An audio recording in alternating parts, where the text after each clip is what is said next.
नमस्कार, prime time खबर के साथ मैं हूं आकिल रजा। 2 अप्रैल 2018 को बहुजन समाज ने SC/ST एक्ट को लेकर एक सफल भारत बंद किया था और संवैधानिक तौर पर सुप्रीम कोर्ट के फैसले का विरोध जताकर अपनी एकता को दर्शाया था, जिसके बाद अब फिर से 5 मार्च को भारत बंद करने का आह्वान किया जा रहा है। गुरुवार यानी बीती 28 फरवरी को all university forum for social justice और संविधान बचाओ संघर्ष समिति की ओर से डॉक्टर रतन लाल द्वारा जारी की गई एक जानकारी के मुताबिक all universities forum for social justice और संविधान बचाओ संघर्ष समिति और विभिन्न संगठनों की ओर से 5 मार्च को शांतिपूर्ण भारत बंद को सफल बनाने के लिए सभी आम और ख़ास नागरिकों, सामाजिक संगठनों और राजनीतिक दलों से अपील की गई है।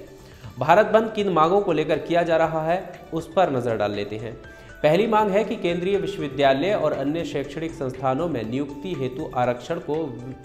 विषयवार बिना बैकलॉग के 13 पॉइंट रोस्टर को तुरंत रद्द करते हुए उसकी जगह तुरंत 200 पॉइंट रोस्टर लागू किए जाने के लिए केंद्र सरकार अध्यादेश या कानून लाए। ऐसा ही अध्यादेश रेलवे में लागू 13 पॉइंट रोस्टर के लिए भी तैयार किया जाए।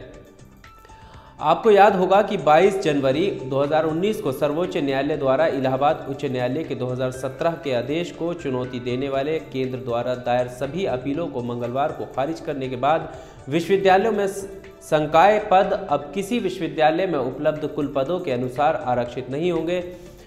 कोर्ट के फैसले के बाद केंद्रीय विश्वविद्यालय अनुदान आयोग यानी UGC के 5 मार्च 2018 का आदेश, जिससे 200 पॉइंट रोस्टर व्यवस्था को बदलकर 13 पॉइंट विभागवार विषयवार बिना बैकलॉग के कर दिया गया था,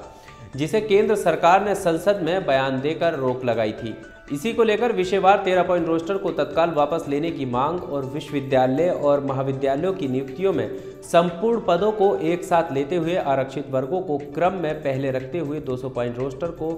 पुनः लागू करने की मांग की जा रही है।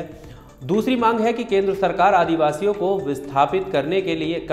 के आदेश के विरुद्ध तत्काल अध्यादेश लाए। इस मसले पर आज यानी 1 मार्च को प्रेस रिलीज जारी करते हुए कहा गया है कि 13 फरवरी 2019 को देश की सर्वोच्च न्यायालय ने वाइल्ड लाइफ फर्स्ट नामक non government organization and others versus पर्यावरण मंत्रालय, भारत सरकार और आदर्श मामले में 21 राज्यों की सरकारों को आदेश दिया है कि अनुसूचित जनजाति और अन्य परंपरागत वन निवासी अधिनियम 2006 के अंतर्गत वन भूमि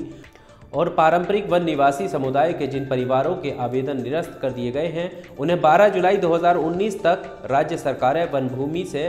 बेदखल करें। हालांकि सरकार इस फैसले के खिलाफ 13 जुलाई तक सुप्रीम कोर्ट से स्टे लेकर आ गई है, लेकिन इससे आदिवासी विस्थापन की समस्या का हल नहीं हो रहा है और वो जस का तस बना रहेगा। सरकार की मंशा पर भी हमें शक है, उनका ये कहना है, क्योंकि उसने केस की पैरवी में बहुत लापरवाही बरती है। कोर्ट की अंतिम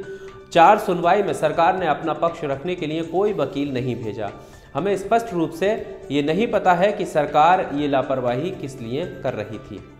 अपनी पूरी प्रेस रिलीज में संवैधानिक अधिकार को गिनवाने के साथ साथ कई पक्ष रखते हुए भारत सरकार से आदिवासी समाज ने 5 मांगें की हैं, जिसमें उनकी पहली मांग है कि अनुसूचित जनजाति और परंपरागत वन निवासी अधिनियम 2006 को सख्ती से लागू किया जाए। दूसरी मांग में कहा गया है कि सुप्रीम कोर्ट के आदेश के पश्चात जिन परिवारों पर विस्थापन का संकट मंडरा रहा है, केंद्र सरकार जमीन पर मालिकाना हक पट्टा दिलाने के लिए अध्यादेश लाए। तीसरे में कहा गया है कि आदिम समुदायों और जिन परिवारों ने अभी तक जमीन पर मालिकाना हक का दावा नहीं किया है, सरकार उन्हें भी अनुसूचित जनजाति और परंपरागत वन निवासी अधिनियम 2006 के तहत मालिकाना हक और वन अधिकार प्रदान करे। चौथे में कहा गया है कि संविधान की 5वीं और 6ठी अनुसूची को सख्ती से लागू किया जाए। वहीं 5वीं में कहा गया है कि पारंपरिक ग्राम सभा के अनुसूची 5 के तहत आदिवासियों और वन निवासियों को दिए गए सारे अधिकारों को सुनिश्चित किया जाए। इन मांगों को लेकर प्रेस रिलीज में कहा गया है कि वो आदिवासी समुदाय किसी भी परिस्थिति में अपना घर, जमीन और जंगल नहीं छोड़ने वाला है और सरकार के द्वारा रिव्यू पिटीशन के बाद आए सुप्रीम कोर्ट के स्टे ऑर्डर से भी संतुष्ट नहीं है, जिसको लेकर कल यानी 2 मार्च को आदिवासी बचाओ मार्च भी निकाला जाएगा और 5 मार्च को भारत बंद भी किया जाएगा। आप देख रहे थे NIR का स्पेशल प्रोग्राम प्राइम टाइम खबर। जय भारत। अगर अभी तक आपने चैनल को सब्सक्राइब नहीं किया है तो प्लीज़ सब्सक्राइब कीजिए और ताज़ा अपडेट पाने के लिए बेल आइकन को दबाना ना भूलें।